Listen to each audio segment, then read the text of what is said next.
All right, let's continue with the second part of dairy cow feed formulation.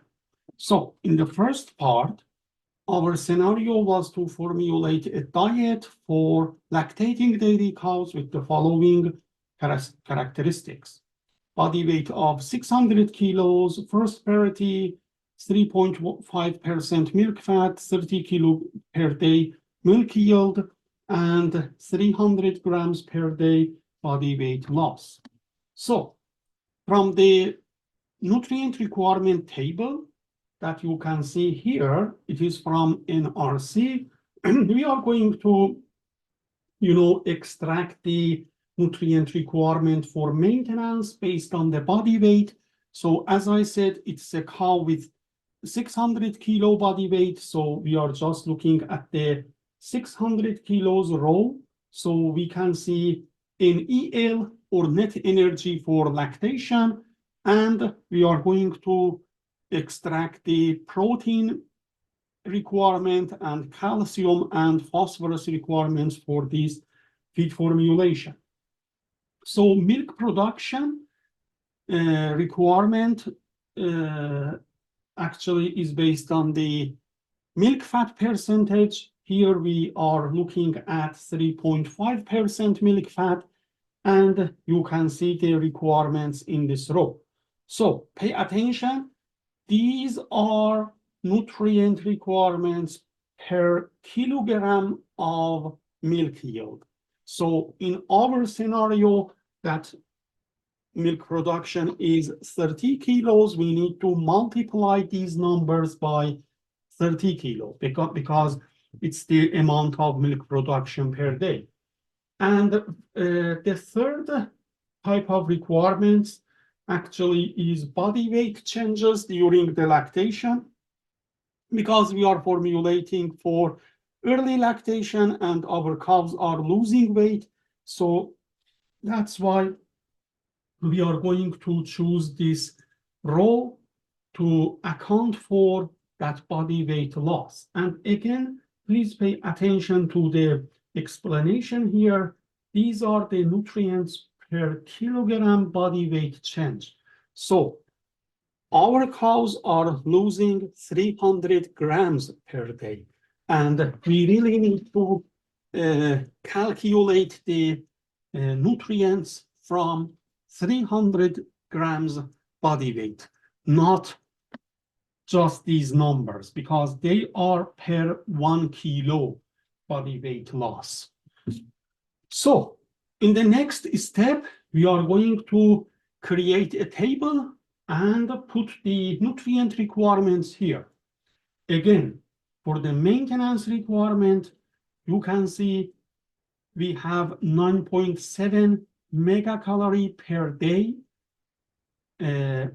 net energy requirement.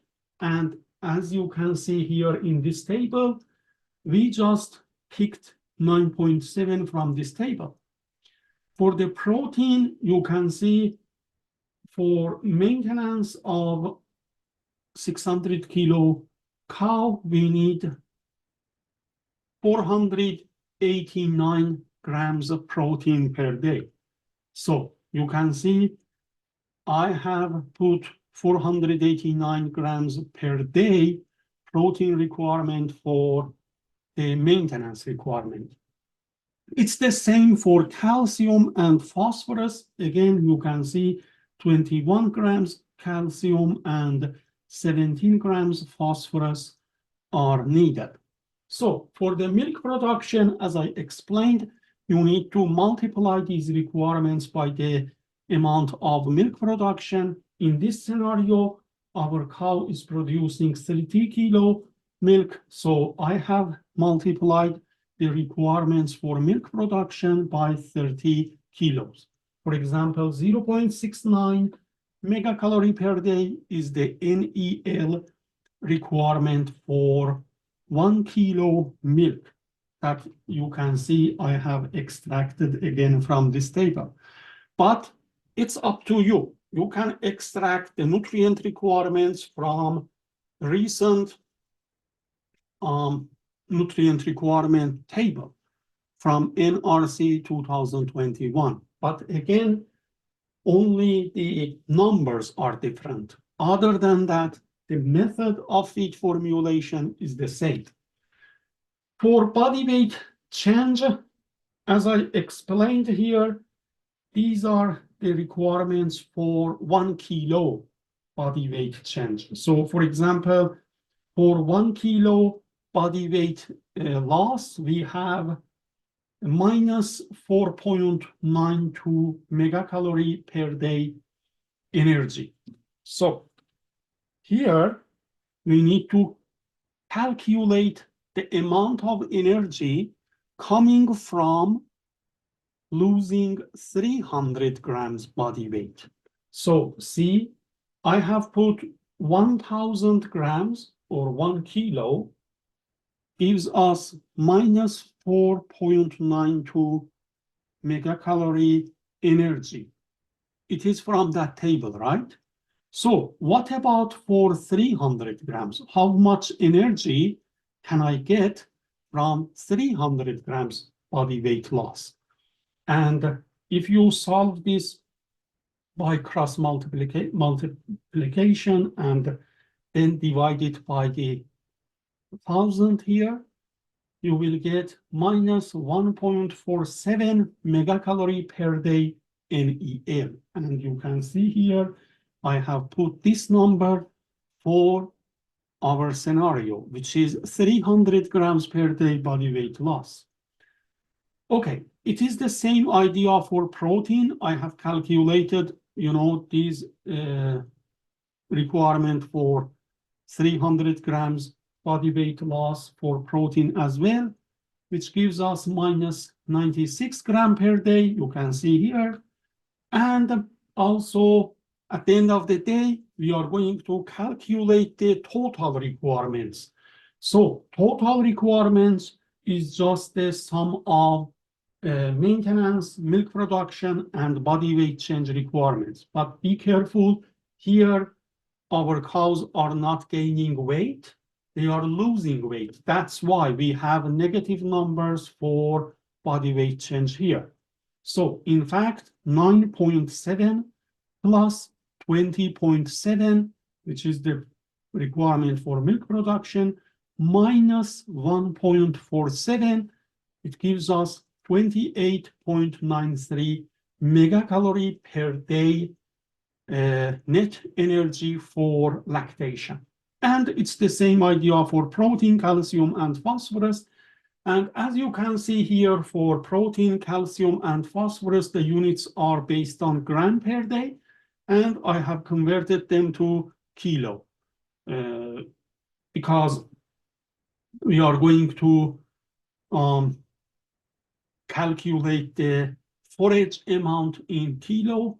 That's why we are looking at the nutrient levels as kilo as well. And I'll explain that in the next section. So the next step is to determine the dry matter intake. So we need to understand how much dry matter intake is for our cow. So how much feed they can eat every day. But it is not based on as fed. It is based on dry matter. We are assuming that the feed is completely dry. It doesn't have any moisture, which is not real, right? In reality, our feed ingredients have moisture as well, but that's okay. We will deal with that in the late step, which is we are going to, convert dry matter bases to the as fed bases. So here you can see, again, from nutrient requirements of dairy cattle table, we have the maximum dry matter intake guidelines based on the FCM. So FCM is, fat-corrected milk. It is for 4% of milk fat. So there is a formula to really convert your milk production, your scenario, to the 4% FCM scenario. And we are going to discuss this here. So the formula is 0.4 times the milk yield plus 15 times milk fat based on kilo. So what we are going to do here in our scenario, the milk yield is 30 kilo. So I have put 30 kilo here, plus we are looking for milk fat based on kilo. So our milk fat was 3.5% for these cows, right? So what we are going to do is to calculate how much milk fat is produced per day. So 30 kilos milk production times 3.5% of that 30 kilo, which is the amount of fat based on kilo in the milk. So that's why here, as you can see, we are multiplying the milk yield by the milk fat percentage to calculate the milk fat based on kilos. And by that, the 4% FCM will be 27.75 kilos. So what does that mean? In fact, we just converted the scenario of producing 30 kilo milk with 3.5% fat into a scenario which the milk fat would be 4%. In that case, we need to correct the milk production, which is the 27.75 kilos. In a plain language, our scenario was production of 30 kilos milk with 3.5% fat. So the requirement for producing this amount of milk with this amount of fat is equal to the scenario that we would have 27.75 kilo milk with 4% fat. Of course, because in this scenario, which is the standardized scenario, we have more fat in the milk, which is the 4%.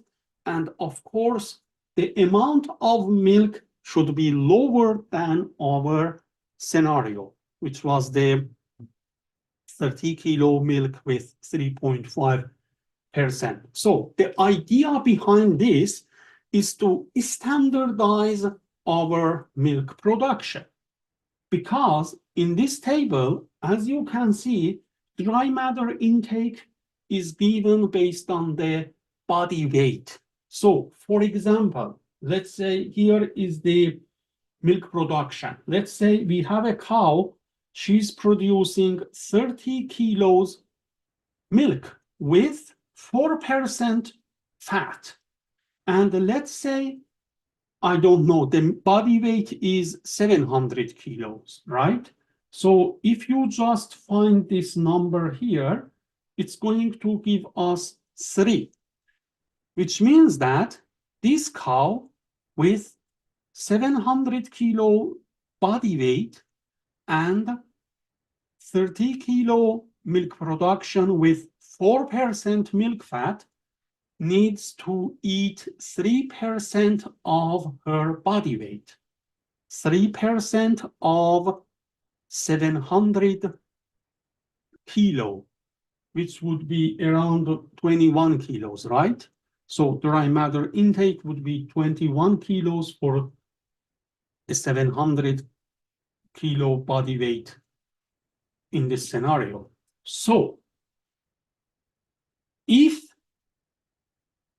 they would develop, tables for every single milk fat scenarios, at the end of the day, we would have tons of tables, tons of dry matter intake tables, but they have provided only one table for percentage milk fat scenario.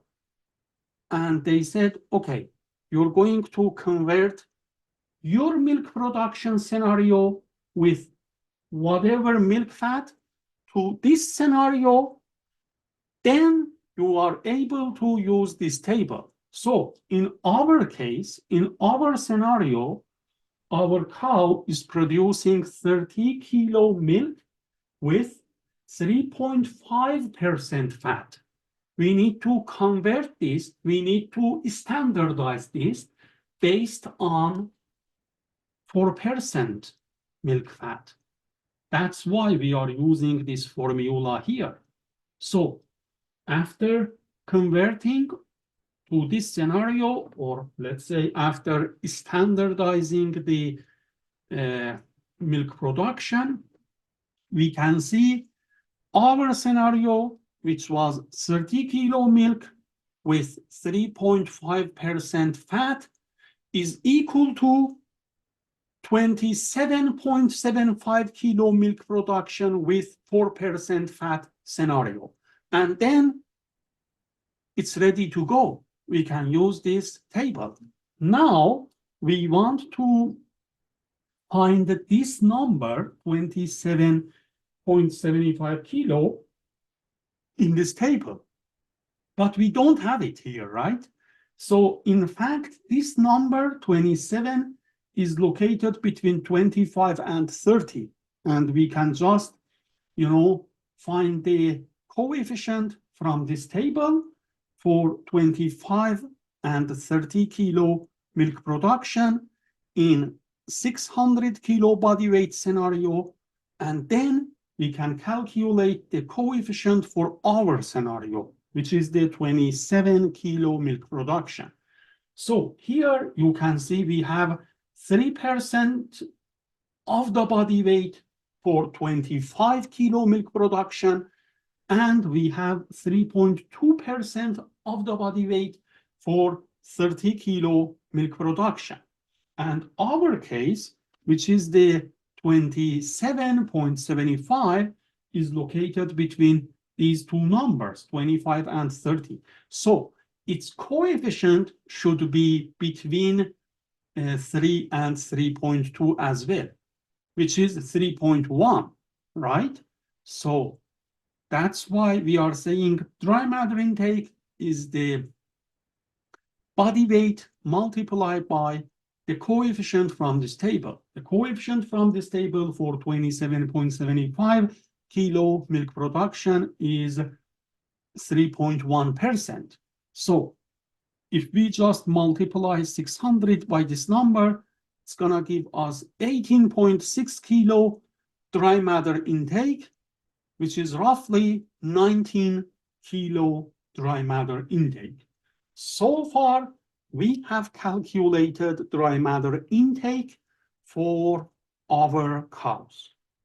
We have calculated their nutrient requirements, total nutrients requirements, which were maintenance requirement, milk production requirement, and body weight changes. And we have calculated dry matter intake. And we know how much they are going to eat per day and what the nutrient requirements are.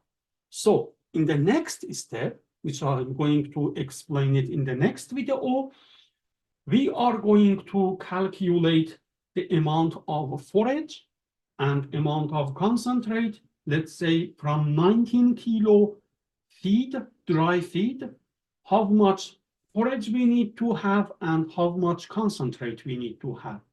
Then we can balance our diet. Please let me know if you have any questions down there in the comments, and I'll see you in the next episode. Have a wonderful day.